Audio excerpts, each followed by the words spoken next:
Hoy vamos a ver a Vietnam en la Guerra Fría, primera parte. La vez pasada estábamos viendo la Guerra de Corea y el macartismo y el papel que había jugado la península de Corea en todo el gran ajedrez del Asia.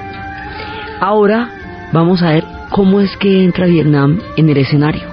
Entonces, normalmente, cuando uno habla de la guerra de Vietnam, cuando se habla de la guerra de Vietnam y que dice que los Estados Unidos se metieron en la guerra de Vietnam, hay una pregunta, bueno, ¿y cómo a qué se metieron en la guerra de Vietnam? ¿Por qué se metieron los Estados Unidos en la guerra de Vietnam? ¿Qué fueron a hacer para tan lejos?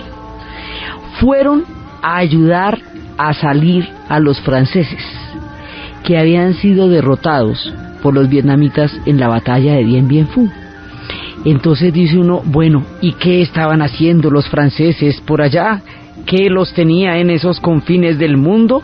¿Qué los llevó a la Conchinchina?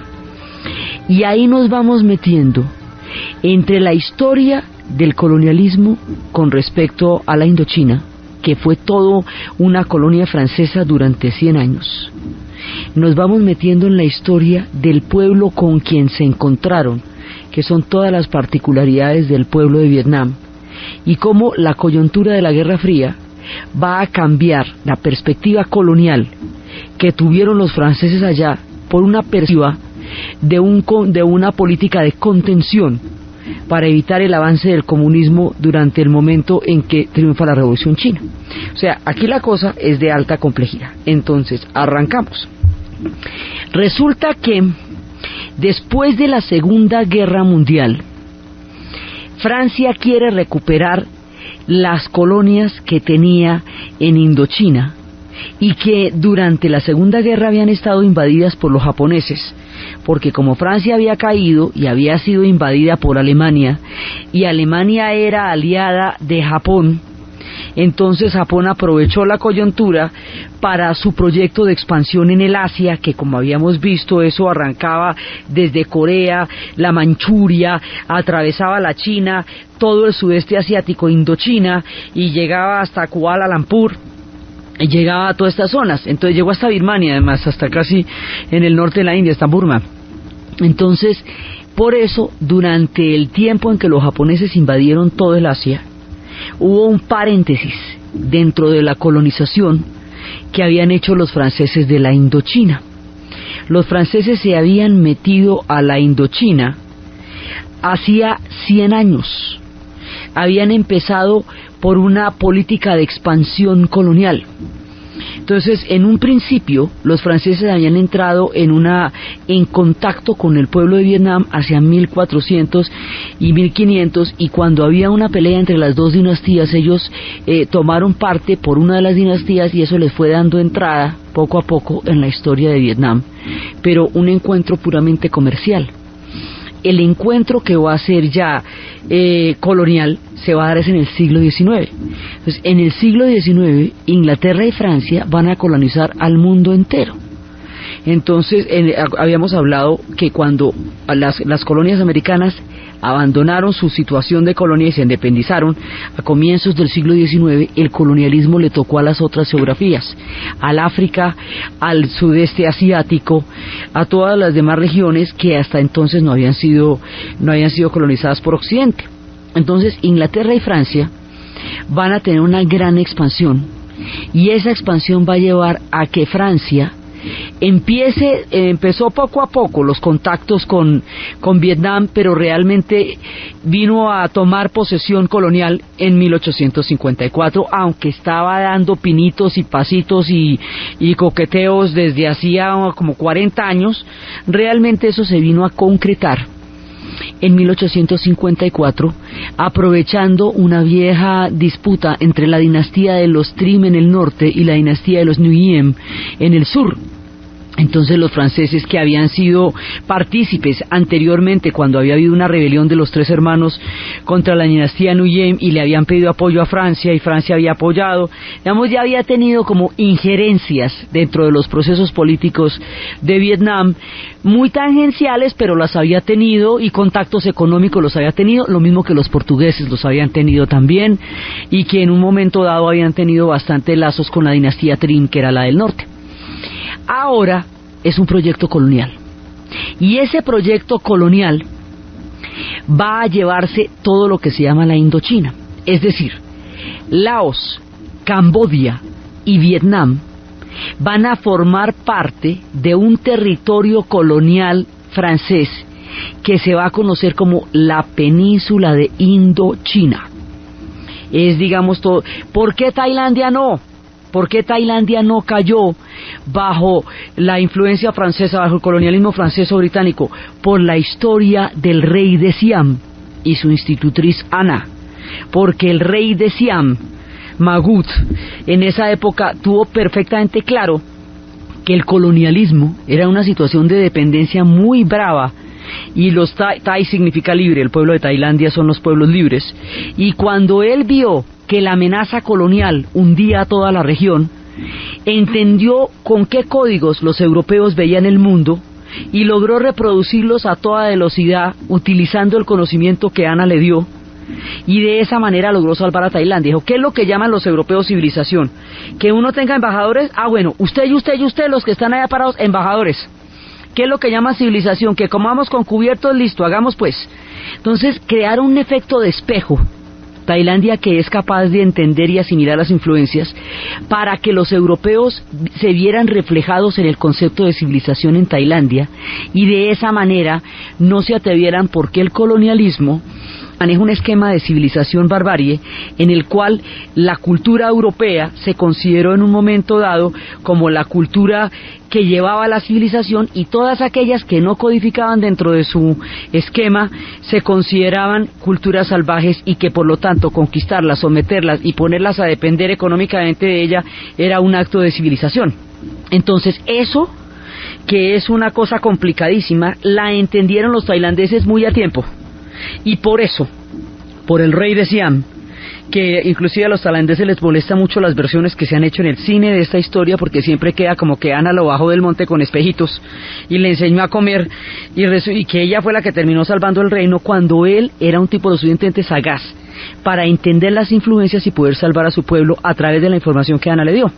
El asunto es que Tailandia, de pura brillante y de pura sagaz y de capaz de entender con quién se estaba metiendo, logra salvarse del colonialismo. El resto de los países no. Van a quedar bajo la influencia francesa. Ya antes los Núñez se han tomado una parte de Camboya que es la región de Nam Bo, que los franceses van a rebautizar Conchinchina. Entonces lo que es Vietnam se compone de 3 regiones, una en el norte que se llama Tonkin, una en el centro que se llama Annam, que durante mucho tiempo fue como se conoció la región. Si usted busca Vietnam en los libros durante el siglo XIX y anteriormente, se conoce como Annam. Por Vietnam es muy difícil que la encuentre. Entonces era Annam, porque además eso va a tener diferentes capitales. Annam fue la época de los imperios y la capital fue Hue. Y la parte sur, que es la región que ellos llaman Nam Bo y que los franceses van a llamar Conchinchina, para distinguirla de una región que tenía un nombre que a ellos les sonaba parecido de parte de China. Entonces, esta región que lleva la influencia de la India, lleva la influencia de la China, va a ser conquistada por los franceses, y los franceses van a tener en Indochina su más entrañable colonia. Guardadas las proporciones, la Indochina va a ser a los franceses lo que la India fue a los ingleses. Guardadas las proporciones, digamos, porque no llegó a ser, no va a ser una cosa tan vital, tan visceral, en el sentido en que los ingleses fueron con la India, pero sí es como su colonia consentida, su mamacita colonia, pues la que les parece más sensacional. Sobre eso tienen un montón de novelas. Tienen novelas de John Lagartey que Adiós a Saigón, novelas de una nostalgia de un tiempo que poseyeron una perla que ellos apreciaban mucho. Una película con Catherine Deneuve absolutamente hermosa, se llama Indochina, y es precisamente la época de las plantaciones de caucho de los franceses en la región y cuando tienen que irse. La puesta en escena y la novela El amante de Marguerite Duras también es de la época de la colonización francesa de Indochina. Los franceses andan regios en Indochina, contentos de la vida, nunca hubieran querido irse de allá, porque el colonialismo no incomoda a quienes lo hacen, sino a quienes lo padecen. Entonces, estando felices de la vida, llega la Segunda Guerra Mundial. Cuando llega la Segunda Guerra Mundial, Japón invade el sudeste asiático y aprovecha la condición de sometimiento que en ese momento tiene Francia frente a los nazis, y aprovecha que está dividida y tiene la Francia de Vichy para apoyarse en la alianza entre los nazis y los japoneses y poner a los de Vichy, que quedaron sometidos a los nazis, a que les colaboren en su expansión por Indochina. Entonces se produce una pausa durante el tiempo que Japón invadió el sudeste asiático, que es el tiempo de la Guerra Mundial.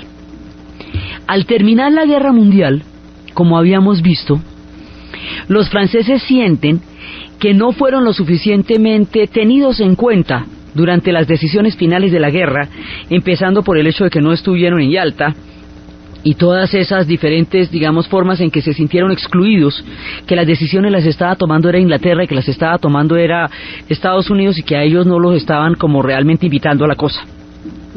Esa sensación de exclusión y esa sensación de no paridad en las decisiones del mundo, que no tenían, digamos, el mismo nivel que los otros líderes, hace que ellos se aferren tremendamente a las colonias, y que la recuperación de sus antiguas colonias se convierte en un objetivo primordial para los franceses durante la posguerra inmediata, los años inmediatos de la posguerra. Entonces, ir por Indochina se convierte en un objetivo fundamental de los franceses. Van a volver a entrar a la Indochina. No era que hubieran salido de ahí, sino que había habido una especie de paréntesis, ¿sí me explico? Como una especie de pausa. Haga de cuenta como si usted pone pausa. El dominio colonial quedó suspendido en el vacío durante el tiempo que los japoneses estuvieron allá. Entonces, la idea era que al ser derrotados los japoneses, inmediatamente volvían a entrar los franceses. A Roosevelt eso no le parecía chévere, porque Roosevelt particularmente era anticolonialista, pero los aliados de Roosevelt eran los ingleses por un lado, los mismos franceses también por el otro, así que la presión que empezaron a ejercer para que ayudara a los franceses a retornar a Indochina hizo que finalmente terminara haciendo un poco de concesiones, y poco a poco los franceses retornaron a Indochina y se fueron apoderando de nuevo de la región y le dieron un estatus de naciones, digamos, autónomas, pero bajo una confederación francesa, una especie de departamentos de Francia, pero que son autónomos como naciones. Una cosa así como intermedia, pero que a la hora del test que son colonia francesa, es que tienen un nombrecito ahí como para que se diga que son naciones. Estas naciones que van a ser los franceses son naciones que no corresponden a las culturas en ellas contenidas. Ahí hay límites bastante, digamos, complejos, que parten pueblos por la mitad y otros pueblos que no son ni prójimos quedan en una misma área. Son límites, digamos, son límites complejos, difíciles, porque no las trazaron los pueblos en ellos contenidos, sino la geopolítica que le dio forma a la región en la posguerra y que determinó cuáles eran los límites de estas naciones. Ellos entre sí tienen una cantidad de relaciones, y así quedó conformada la Indochina francesa por Laos, Vietnam y Camboya. Tailandia hace parte de la región, pero no hace parte de la Indochina francesa, porque ella nunca fue colonizada. Entonces los franceses tienen su pedazo, el que querían, y acaban de entrar. Y el pueblo de Vietnam le toca otra vez enfrentarse una vez más a una colonización que intenta de nuevo tomar posesión de su país. Entonces los franceses vuelven a entrar a la Indochina, segunda parte.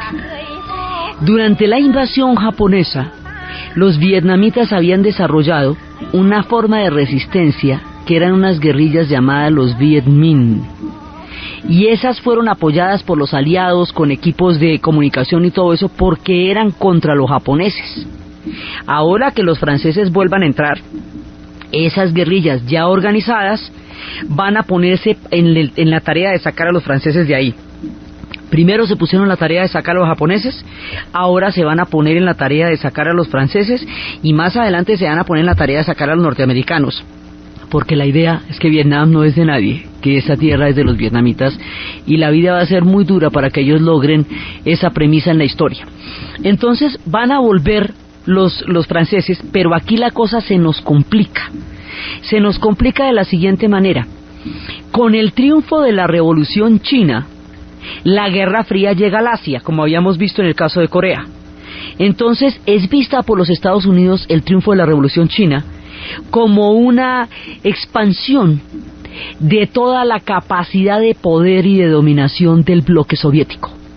Entonces sabe que no se va a dar una guerra frontal entre los Estados Unidos y la Unión Soviética, pero que los conflictos van a ser tomados como parte de esa guerra. Así que la idea de que los conflictos de los pueblos sean tomados como parte de la estrategia de enfrentamiento de los Estados Unidos con la Unión Soviética a través de los otros pueblos es lo que va a llevar a lo que se llama la política de contención y a lo que se llama la teoría del dominó. La política de contención es la de Forrest-Dulles y la teoría del dominó es que si un pueblo se vuelve comunista, los pueblos que quedan en las fronteras se van a volver comunistas al mismo tiempo. Para evitar eso se va a crear la contención, que es una especie de dique geopolítico para evitar el avance de la Unión Soviética pasando por China, y para ellos es una misma cosa. Eso no lo era, digamos, en un momento, en un principio eran un bloque, después eran enemigos, y bueno, ahí se cuecen un montón de habas. Pero desde el punto de vista norteamericano, que la Unión Soviética con sus 22 millones de kilómetros cuadrados sea comunista, que la China con sus 9 millones de kilómetros cuadrados sea comunista, y que el sudeste asiático vire hacia el comunismo, sería una derrota colosal en el Asia desde el punto de vista de la estrategia de la Guerra Fría. En ese momento necesitan desesperadamente una forma de poder penetrar la región. Entonces lo primero que van a hacer es cambiarle el estatus a Japón. Japón va a dejar de ser una nación ocupada y se va a convertir en una nación aliada, en un sentido análogo en el que habíamos visto que pasó con Alemania, cuando ya estallaba la Guerra Fría y Alemania dejó de ser un país paria, derrotado, ocupado, terrible como había quedado después de la Segunda Guerra Mundial, para empezar a convertirse en un aliado invaluable en lo que fue la formación de la respuesta a la cortina de hierro y al avance de Stalin en Europa. Entonces a Japón le pasa lo mismo, le cambian el estatus y lo vuelven un país más bien aliado. Eso es una parte, pero la otra parte es ver cómo se hace para entrar en la región. Entonces hay un interés de los Estados Unidos por entrar en la región para evitar la expansión del comunismo en el sudeste asiático, teniendo en cuenta que ha triunfado la Revolución China. Digamos, esa es la coordenada geopolítica de los Estados Unidos, por un lado.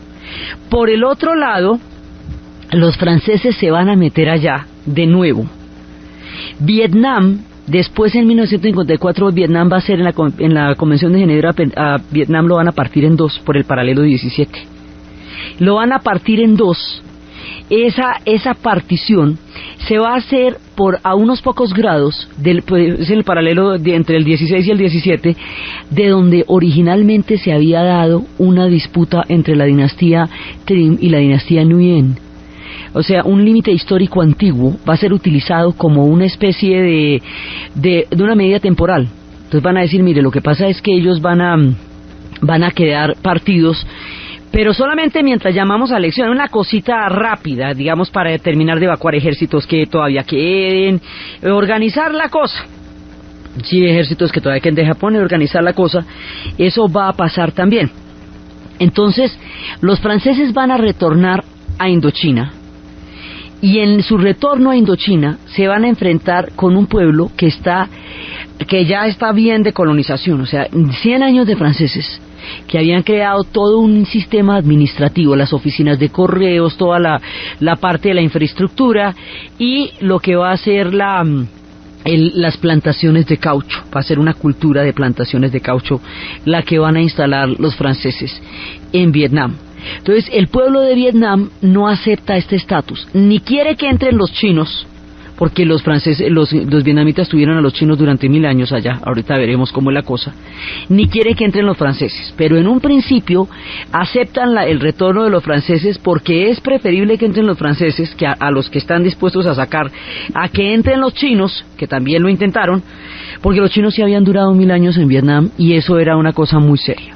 Dice, bueno, que entren los franceses. ¿Por qué aceptaron la entrada de los franceses?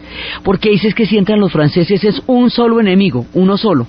Pero si entra China, eso se complica porque los chinos son muy duros, y si entra una coalición y le van a montar a esto una especie de país de zona de ocupación, eso después se vuelve mucho más complicado sacar a todo el mundo de acá, y el objetivo es que Vietnam va a ser libre. Entonces, bueno, que entren los franceses, que ya los vamos a sacar. Entonces, los franceses entran, y ahí se empieza a presentar la coyuntura de la Guerra Fría, de la necesidad de tener una presencia en el sudeste asiático frente a lo que ellos consideran el avance del comunismo en ese momento por el triunfo de la Revolución China. En ese instante, el pueblo de Vietnam empieza todo el operativo para sacar a los franceses de allá. Entonces uno dice, bueno, pero ¿quiénes son los vietnamitas? ¿Cómo es que se van a encontrar los franceses con el pueblo de Vietnam? ¿Y cómo es que los norteamericanos se van a encontrar con el pueblo de Vietnam? ¿Quién es el pueblo de Vietnam? El pueblo de Vietnam es uno de los pueblos más decididos, con mayor voluntad de libertad sobre el planeta Tierra. El pueblo de Vietnam arranca su existencia desde una época contemporánea del Imperio Romano. Ellos eran los Viet, los Lac Viet. Este pueblo, Lac Viet, originalmente era animista y tenía un ancestral culto a los espíritus. Más adelante, en tiempos de la expansión de la dinastía Han, los chinos van a avanzar sobre Vietnam y lo van a invadir durante 1000 años. Al invadir a Vietnam durante 1000 años, van a llevar su sistema confucionista. Los vietnamitas ya habían conocido a Gautama Buda. Buda nace en la India, pero su doctrina va a moldear la historia es del sudeste asiático y de China y de más básicamente y de Japón. Su origen está en la India, pero su influencia va a ser en el resto del Asia. Es hacia el siglo I que empieza a circular la peregrinación y la religión del budismo a través de la ruta de la seda. Y va a llegar a Vietnam. Entonces Vietnam es animista del primer contacto con lo sagrado cuando aparecen los pueblos Viet. Budista porque el camino de Gautama Buda y su serenidad interior serán importantísimos en la formación de Vietnam. Y cuando lleguen los chinos, serán confucionistas. Lo que significa el confucionismo es un orden social, una serie de círculos concéntricos que producen deberes y responsabilidades entre cada uno de los miembros de una sociedad, del soberano al súbdito, de los mayores a los menores, de los hombres a las mujeres, y ese engranaje de relaciones sociales le da una increíble estabilidad a las sociedades, hace que todo el mundo esté tejido dentro de una gran maquinaria que funciona muy bien si cada uno hace su parte. Esto va a crear un espíritu colectivo. Vietnam es un pueblo colectivo y el confucionismo es parte de ese carácter colectivo del pueblo de Vietnam. Entonces, su psicología es la del budismo, de Gautama Buda. Han tomado toda esa enseñanza del desapego, esa enseñanza de la senda media, esas enseñanzas de la sabiduría de Gautama Buda. Del confucionismo han tomado su orden social, y del Tao, que también le llega por la vía de China, tomarán el orden cósmico del yin y el yang, de las fuerzas que rigen el universo, de la lógica de las cosas que son y no son de la misma manera y al mismo tiempo, como se da el mundo en el Tao, y desarrollan un esquema cósmico complejísimo. Cósmicamente son pueblos del Tao, psicológicamente son pueblos budistas, socialmente son pueblos confucionistas, y su tierra está llena de espíritus sagrados a quienes rinden tributo en su vida cotidiana y en los altares que aún tienen en los almacenes. Esta sociedad tan compleja se va formando a lo largo de los milenios con una increíble y profunda simplicidad en medio de las complejas relaciones que maneja, que le van a dar una movilidad y una capacidad de llevar adelante sus objetivos en la historia que nadie se imagina y que el siglo XX tendrá la oportunidad de ver con creces. La tierra de Vietnam se va formando como un crisol de culturas, donde muchas formas de religión coexisten simultáneamente. Ese país va a tener primero los 1000 años de invasión de los chinos, Al cabo de 1000 años, el pueblo de Vietnam se aburrió de los chinos y empezó una lucha. Los vietnamitas van a tener una estrategia de defensa que siempre les va a resultar. Afilan palitos y eso terminan ensartando a todo el que los quiera someter. Lo que hicieron para sacar a los chinos, que luego lo repitieron para sacar a los mongoles, cuando los mongoles intentaron entrar allá, es crear troncos afilados que se empostan en el mar cuando la marea está baja, atraer a los barcos cuando la marea está alta, de manera que cuando baje la marea, los barcos de gran calado quedan ensartados en los maderos afilados que han puesto en el tiempo de marea baja en el mar. Esa es la que hacen en el mar. En la tierra, lo mismo, afilan los palitos y los meten en la selva paraditos con el bambú de para arriba y ensartan a todo el mundo. Y así es su esquema de lucha, es el mismo a lo largo de los milenios y siempre les funciona. Sacaron a los chinos. Cuando sacan a los chinos, el rey que los sacó estaba parado sobre un lago. Y cuando estaba parado sobre un lago, en una pequeña isla donde hay una torre, salió una tortuga. La tortuga le dice que ya sacó a los chinos de su país, que debe devolverle la espada a la tortuga y al lago, porque la espada era un préstamo para que liberara a Vietnam de los chinos. Cuando el rey le entrega la espada a la tortuga se hunde en el lago. Ese lago queda en el centro de Hanoi y se llama el lago de la espada restituida. Y lo maravilloso es la semejanza que tiene con el mito del rey Arturo. Son casi contemporáneos, son del siglo X, en latitudes imposibles que nunca se conocieron. Pero ahí la espada restituida por la tortuga nos recuerda la figura de la dama del lago recibiendo la espada de Excalibur después de que se había cumplido la gesta de Camelot. Entonces, en ese momento los chinos se van de allá, los vietnamitas continúan.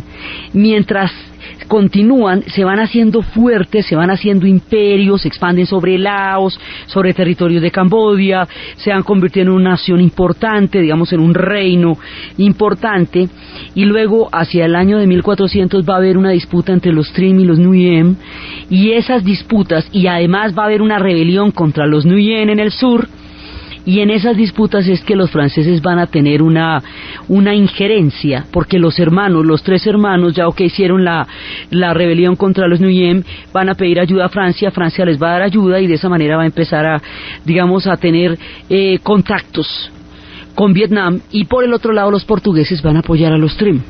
Ahí es cuando hubo una ruptura, digamos, como una especie de disputa por el poder de las dos dinastías alrededor de un muro que había en el paralelo 17. Históricamente esa fue la referencia de los años 1400-1500 durante los cuales se dio la disputa.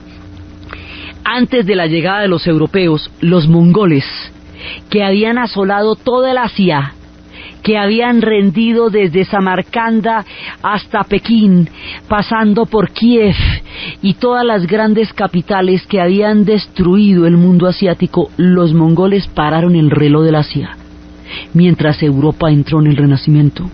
Y esa diferencia del reloj detenido durante los 2 siglos en que combatieron a los mongoles fue la ventaja histórica que hizo que los europeos, que durante la Edad Media habían tenido un desarrollo muy inferior a los que en ese momento tenía el Islam, o China, o India, o Mesoamérica, o los pueblos Khmer en Camboya, o los Viet en Vietnam, o los Ayutthaya en Tailandia. Eran tiempos esplendorosos para todos los pueblos, menos para los pueblos europeos, pero el tiempo en que los mongoles detienen el reloj hace la diferencia. Los mongoles, que arrasaron todo, que tenían primero las torres de cráneos y luego las de ladrillos, cuando se metieron con los vietnamitas derrotaron a los mongoles. Solamente los vietnamitas y los caballeros teutones en el norte de Rusia y los mamelucos en Egipto pudieron evitar que los mongoles invadieran esas zonas. Uno tiene que ser muy bravo en la vida para detener una invasión de los mongoles, ¿no les parece? Pues porque los hombres eran bravos, sumamente furiosos. Entonces los vietnamitas con la misma le ponen los maderos en el mar, y cuando llegan las flotas mongolas, que ahí van a llegar por el agua, no por la estepa, porque esto no es estepa, esto ya es selva, Ellos avanzaban, los mongoles avanzaban perfectamente por todas las estepas del Asia Central, pero es que este es el sudeste asiático, esto no es la estepa, esto es selva y montaña. Entonces van a llegar por el mar. Entonces cuando intentan llegar por el mar es cuando les ponen los maderos afiladitos de para arriba y ahí los derrotan. En sus museos de la guerra esos maderos afilados de para arriba son parte de sus más preciados testimonios de su aprecio y su amor por la libertad. Entonces no entraron los mongoles. Luego llegan los europeos con nadito de perro. Un poquitico al principio, una cosita, mira aquí, necesitas que te ayude pues yo para esta rebelión, así, mira tal. Pero más adelante, en el siglo XIX, ya van a entrar con todos los hierros. Y se van a apoderar, sobre todo los franceses tienen lazos muy estrechos con la parte sur, con la parte de la dinastía Nguyen. La dinastía Nguyen le había quitado la Conchichina a Camboya hacía ya un tiempo, y esa es la que se va a llamar Nam Bo, es como lo llaman en Vietnam, Conchichina, es como lo van a llamar los franceses. Entonces van a entrar los franceses, van a durar allá 100 años, y cuando ya empieza el siglo XX, hay un rechazo muy fuerte hacia los franceses. Ya hay una, digamos, es considerada humillante la colonización de los franceses, y ahí es cuando aparece un personaje que no tiene igual en la historia, un personaje de novela, digno de muchísimas miniseries, un personaje absolutamente increíble, Ho Chi Minh. Este personaje es hijo de un alto diputado de provincia que por oponerse a los franceses y por detener y por ocultar y dar apoyo a pueblos que estaban siendo esclavizados para crear carreteras que se llamaban los culíes, fue expulsado de su cargo y tuvo que salir de Francia, tuvo que salir de Vietnam. Entonces su hijo tuvo que salir también. Ho Chi Minh se va a ir en un barco francés, se va a ir de cocinero. Él va a tener una vida de aventurero, va a ser cocinero en el barco, va a ser hasta retocador de fotografía. En una época estuvo de Buda clandestino por allá, de monje budista, andando de monje budista por los caminos. Él va a recorrer el mundo en ese barco, va a ir a Francia, va a ir a Alemania, va a ir a África, al norte del África, va a hacer un gran recorrido, va a llegar en el momento en que está terminando la Primera Guerra Mundial, cuando el reparto de las naciones en Versalles, va y se consigue una sacoleva como 10 veces más grande que él, se veía chistosísimo allá metido y dijo, mire, yo vengo de parte de la República de Annam, soy representante de Annam. Y le dijeron, ¿a qué Nam? Bueno, sigue nomás, porque nadie sabía que era eso. Entonces fue, además, ese gesto lo hizo muy notorio. O sea, llega un tipo por acá, aparece con una sacoleva chistosísima y dice que viene de Annam, y nadie sabe dónde queda eso, y el tipo viene con una posición clarísima sobre Annam. Pues bueno, sigue. Entonces, en Europa, él se va a dar cuenta de una cantidad de cosas. Primero, que el pueblo europeo también tiene hambre, que los franceses también están llevados, porque él solamente conocía a los franceses en términos de oficiales, recaudadores de impuestos, administradores, oficiales de aduana, de alcabalas, pero no se imaginaba que había un pueblo raso, también muy pobre, dentro de Francia. Entonces se dio cuenta que la pobreza no era solamente un problema de nación, también era un problema de dónde había nacido usted. Y estando allá, va a entrar en contacto con dos cosas. Por un lado, va a entrar en contacto con las ideas de Marx y de Lenin, que están en ese momento sacudiendo el mundo intelectual de los europeos. Y va a encontrar que en el proyecto comunista hay una oportunidad muy grande para su proyecto nacionalista de liberar a Vietnam y a Indochina de la dominación francesa, que es una cosa que él tiene clarísima. Segundo, el haber ido al África y el haber visto tantos países le hace entender el colonialismo como un orden histórico global y no como un problema solamente de su tierra. Entonces entiende el aparataje que hay detrás del régimen colonial y se da a la tarea de sacar a los franceses. Se da esa decisión histórica. Estos tipos se van a ir de acá, y se van. Entonces, cuando él regresa a Vietnam, ya es un tipo hecho y derecho, ya tiene un cuento tremendamente montado en la cabeza, ya sabe quién es quién y para dónde, y cómo es la cosa, y empieza a organizar. Primero ya se ha encontrado con Mao. Mao le ha contado, ya entre los dos se han puesto de acuerdo en que aplicar el comunismo en el Asia es diferentísimo en sus sociedades a como se hace en Rusia, porque es que ellos no tienen obreros, sino campesinos. No son sociedades industriales, sino agrícolas. Entonces hay que hacerle una adaptación al cuento para que le quepa en el sudeste asiático, y cada uno lo hará a su manera. Ho Chi Minh era un tipo pragmático, él era el que decía que qué importa que el gato sea blanco o el gato sea negro, con tal que case ratones. Entonces, en ese momento, empieza a desarrollar toda su plan, y se va a encontrar con Von Nguyen Giap. Von Nguyen Giap, compañero suyo de la universidad y compañero suyo de toda esa mirada, será un general que en el futuro va a hacer la batalla más grande, que es la que va a sacar a los franceses de allá, el estratega de la sacada de los franceses de Indochina. Entonces la tienen clarísima. Primero la habían armado contra los japoneses, que eran todas las guerrillas Viet Minh, y ahora, como están funcionando, entonces las van a armar contra los franceses. Esto consiste en hacer una cantidad de túneles. Esos túneles que quedan en Cu Chi fueron utilizados después contra los norteamericanos. Es todo un sistema de un mundo subterráneo debajo del suelo de Vietnam, donde se mueven en términos de cocinas, en términos de comedores, en términos de todo lo que usted quiera. Hay una sociedad metida, hay una sociedad hormiga metida debajo de la tierra, que los franceses no ven. Los franceses fueron brutales y fueron muy humillantes con ellos, sobre todo durante esta segunda parte, y eso va a avivar el odio y la necesidad de sacarlos de allá. Pero entonces Ho Chi Minh dice, mire, los franceses no se van si no se les inflige una derrota militar poderosa, una cosa seria, mejor dicho, que usted se sienta que perdió. No hay vía diplomática aquí. No hay ningún cuento que les podamos echar para convencerlos de que nosotros necesitamos ser libres, distintos de sacarlos por las vías de hecho. Así que nos vamos a dar a la tarea de tener una batalla que es la que saque a los franceses de acá. Y eso es, digamos, toda la estrategia. Giap tenía una esposa a la que adoraba. Esa esposa fue metida a la cárcel por los franceses y murió torturada estando embarazada con ratas en la celda. Eso hacía que para Giap sacar a los franceses se le volviera un problema personal. Los franceses utilizaron toda clase de maldades contra el pueblo de Vietnam, incluidos los primeros bombardeos de Napalm. Los hicieron los franceses, tanto que los vietnamitas pensaron que era una bomba atómica la primera vez que lo vieron. No sabían que era eso.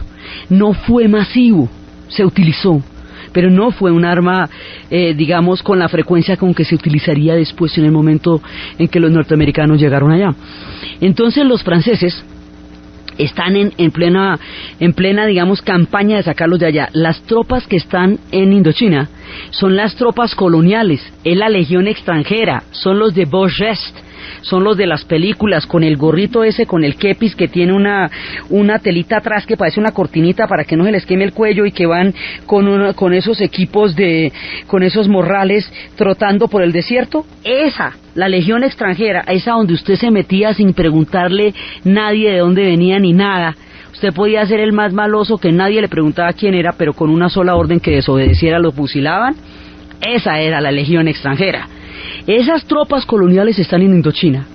Van a crear una fortaleza de Padre y Señor Nuestro en un triángulo que es un punto donde usted se puede comunicar con toda la Indochina, en una zona en el norte de Vietnam que se va a llamar Dien Bien Phu.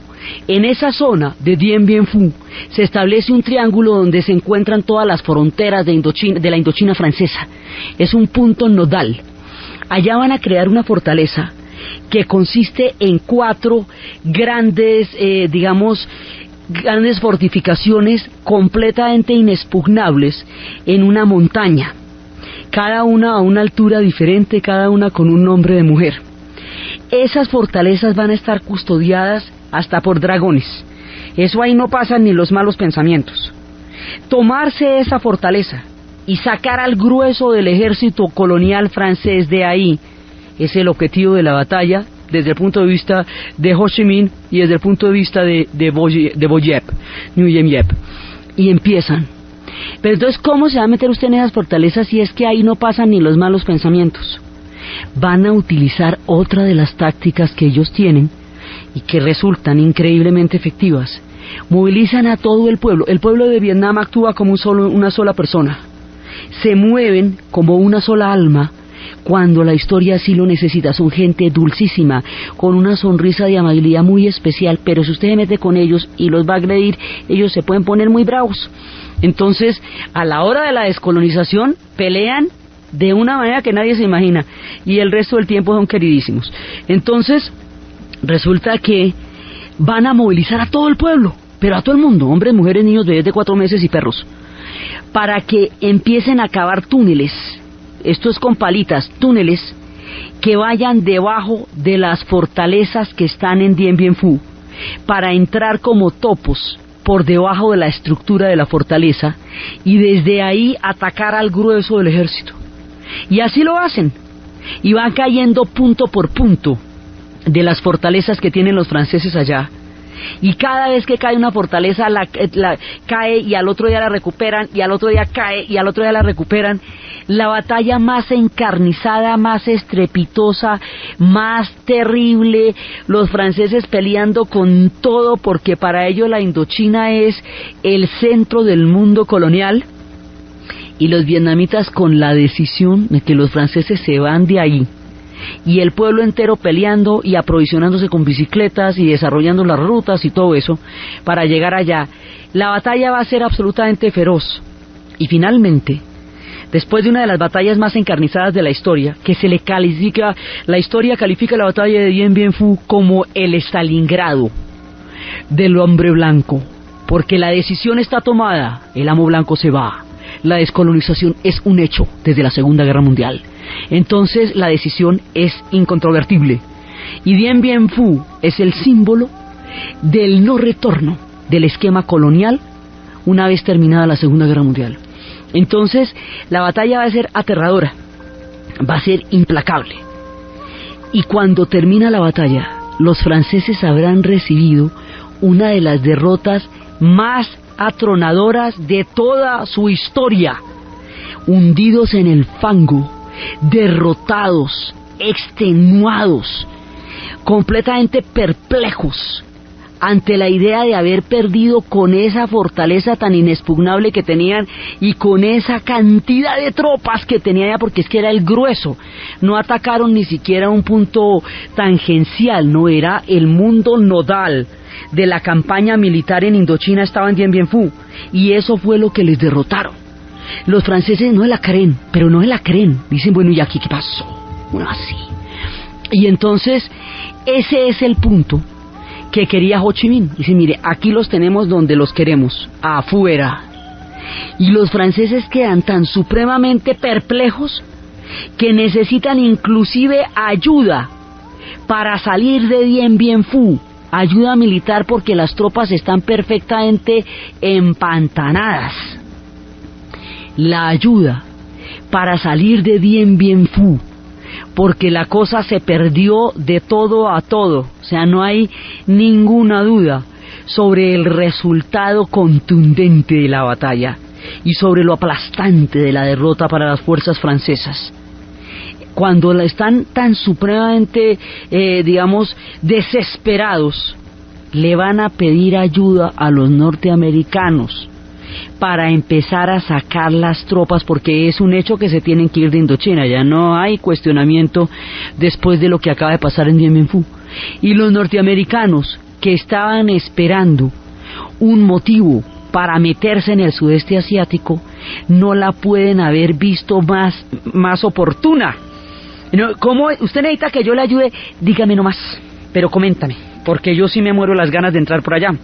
Entonces, una de las razones es el pedido de los franceses de una ayuda norteamericana para sacar a las tropas de Dien Bien Phu. Otra es el régimen de Saigón, en una ciudad dividida, en un país dividido, como va a quedar entre el norte y el sur, que les va a dar un motivo político para estar allá.